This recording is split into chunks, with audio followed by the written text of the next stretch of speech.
Three builders, one shared hexagonal map, and wildly different ideas about what makes a successful city.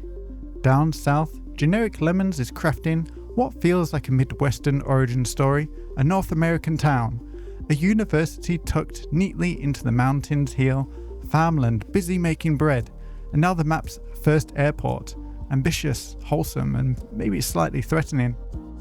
Over at Poplar Ponderosa's, industry is king. Water-based logging has given way to deep pit mining, carved straight into those beautifully awkward custom tile shapes, fully embracing the geometry of this map. And then there's our guest builder, Picana, who joined this peaceful collaboration and immediately constructed a missile fortress. Now that's a choice. On our tiles, the Civic Centre still anchors the city, with the research and development tile ticking along, industry and farming continuing to grow. But if this planned experiment is going to become a proper metropolis, it needs momentum. So today we're going to unlock a new tile, one dedicated entirely to movement, because if we want growth, we're going to have to get people moving.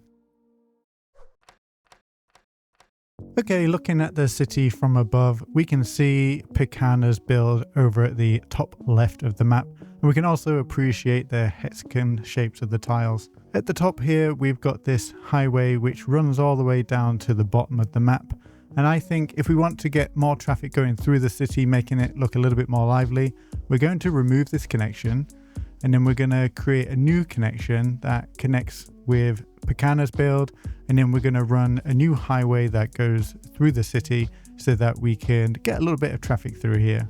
Now, during Picana's episode, he did attempt to fix this interchange, but we're going to remove it and replace it with a regular highway road going over the track, since we don't have any other directions of travel through here. Sorry Picana, but it has to go. To get across this body of water, we're going to have a look at some bridge options. I really like the look of this 2-lane suspension bridge. It's got this classic architecture, and we can get a couple of lengths through here to really appreciate the look of that. Using the 2-lane two-way highway, we're just going to weave this through, make a nice gentle curve, and connect it up with the original road that runs through the area. We managed to create a bridge over the track too, so we don't have any level crossings in this section of the map, which is quite nice. Let's go ahead and force this road to ground using the Anarchy tools. We don't need this bridge section through here. It would be much more affordable to build it straight on the ground, even if we do have to move a lot of land.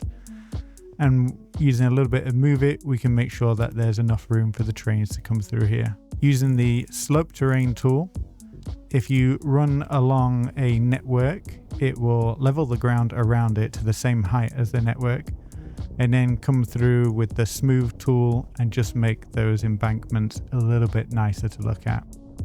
Let's add some street lights so that we've got some electricity coming through here and make this road a little bit safer.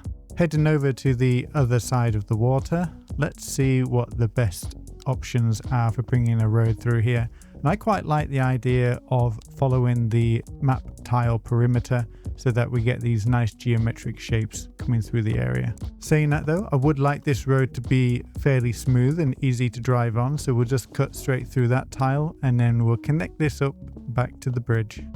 And again, we'll force this road down to the ground and use the slope tool to bring the ground around it a little bit wider, and use the smooth tool just to level it all out. There we go, we've got a fantastic new connection to be proud of. Okay, next up, I want to plan in this new road. It's going to come straight down, but we do have this hilly section here. Okay, let's go ahead and purchase the map tile.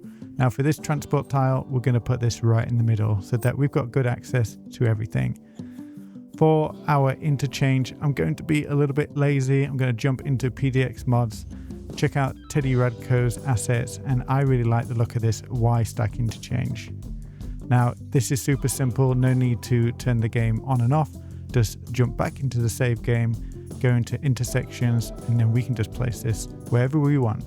I'm thinking that this highway can come down straight to the roundabout, and head off into a couple of directions.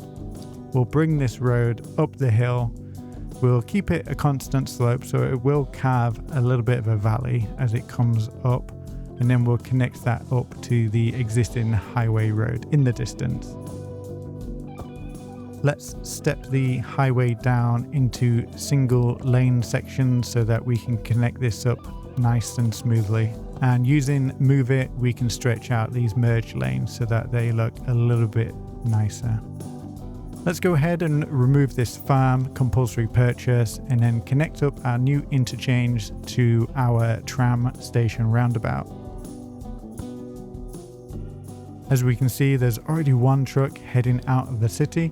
So let's go ahead and get traffic into the city by building the reverse section of this road. Using a little bit of Move It again, let's make this corner nice and smooth. Now, over to the other side of the interchange, we're going to bring this across a little bit cheaty. We're going to jump out of the tile and start to cut across this marshland. Now, I did notice that the elevations on this interchange were a little bit funky, and I don't blame Teddy Radko, as the tooltips for gradient and other useful measurements are not included in the editor, or they weren't when these were created. So I'm quite happy to say that this is an excellent interchange. Download it, but you might want to tweak it a little bit, and it looks good in my opinion. Next up, we're going to introduce Metro. Now, this is the newer compact Metro depot that came maybe a patch or two ago, and it comes with these extensions so we can add lots of capacity through here. Now, you might be thinking, why are we adding Metro when we've already got so much other good public transport in the city, such as trams and buses? But I'm thinking very far into the future. I want to bring in high density. I want to build up the map tiles that are all around the existing city. And using Metro, we can move people around a lot easier than any other type of transport. Next to the depot, we needed to add a little bit of a road connection because the front end of this depot is on the short section of the building. So we're going to take advantage of this and place a little bit of a staff car park. Laying our first Metro line, let's get this over the river before we take it underground. And let's keep the curves nice and smooth through here so that it's a comfortable ride. And with a lot of these early Metro builds, we're going to try to keep this under the road as if it's a cut and cover construction.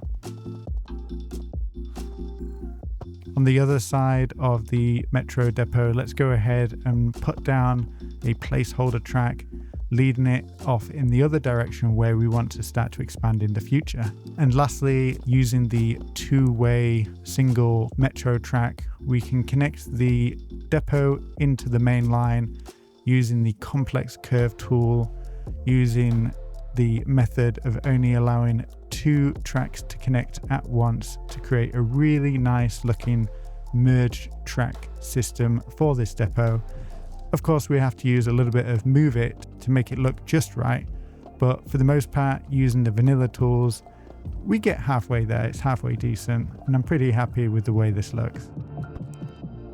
Again, let's try to plan ahead and put a bridge in here over the train track, over the highway, and then we'll bring that down and connect it up to the front of the Metro. With the Metro depot in place, let's go ahead and start to construct the neighborhood on this tile. Now, like every other tile in this city, which has a theme, we do also want to continue to grow the population. And I think this is the perfect opportunity to create this high-rise, communist-inspired housing estate. And at the center of this build, we're going to construct a school and community center with a little bit of space for parkland and shops. Now, this asset didn't quite fit properly, so we're using Better Bulldozer to remove some of the extra vegetation and using invisible paths to make sure that all the pedestrian areas are properly connected up. On the other side, we'll put this colorful playground. However, we are going to remove the decal because it's a little bit too bright for this area. And with the construction of this shop, disaster. I think we can fix it though. We'll replace the asset and then let's replace this store as well because it seems a little bit out of character for this area. I really like this small little asset, but I think let's recolor it to something nice and bright, something that will cheer the people in the area up. Along the outside of this neighborhood, let's add some pedestrian access, bringing this pedestrian path all the way around. Whether you're a resident or a visitor, you can get close to the river and enjoy the views and enjoy the architecture through the area too. For extra accessibility, let's make sure that we add pedestrian access between these buildings because access points are just as important as the journey and the destination. And I think this is a good opportunity to add a little bit of a shortcut there, and we can start to bring some vegetation using this oak tree to add some much needed shade through the area and make some of that brutalist architecture a little bit softer, a little bit friendlier. A few birch trees in front of the school windows. We don't want to completely block all the sunlight. And using the tree brush, let's go along the river and make this a little bit of a lush area, especially along the water. We haven't quite maximized the development of all this land. We do have this empty space, but we can turn it into a little bit of a field for local kids to play some football. And since a couple of patches ago, you can now add trees onto road and it retains parking. And my favorite tree to put onto roads is the London plane. It's just big enough to allow vehicles to come through and it doesn't take up too much space on the pavement. Now I did notice that we had pretty bad backups at this roundabout interchange, which is no surprise since it is a very small roundabout. So we're going to go ahead and upgrade this to have 3 lanes of traffic, which is causing a little bit of an issue because we've got the tram station in the middle there, but with a little bit of tweaking, we've managed to pull it off. Let's remove the traffic lights and some of the crossings and make this a little bit more efficient. Not too much though. I wouldn't want it to be perfect. I quite like the chaos of this being a pedestrian space as well. Using the traffic tool, I'm making the roundabout road the priority and making the incoming roads yield. We did have another traffic light that we needed to remove as well.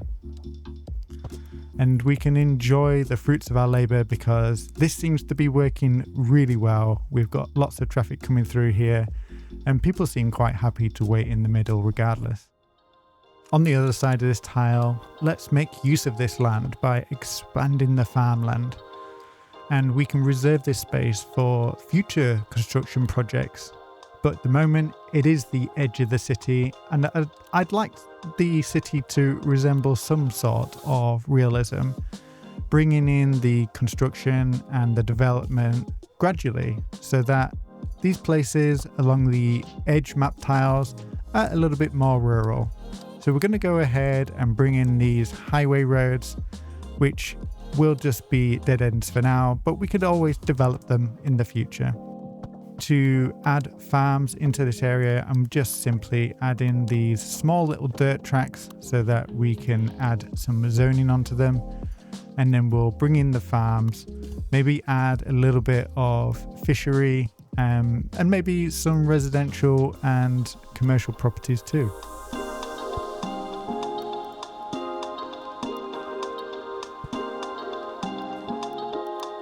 Let's go ahead and connect this up to the water grid, bringing it all the way around under the roads, and then using the overhead power lines.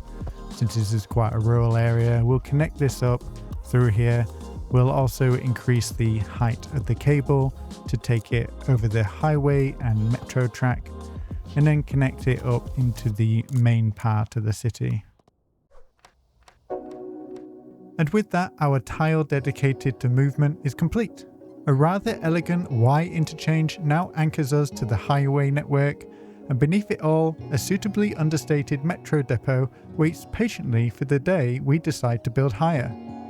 If you've enjoyed this episode, be sure to explore the full collaborative series and see how the rest of the map is evolving, because in this shared world, every tile matters, and ours is finally moving.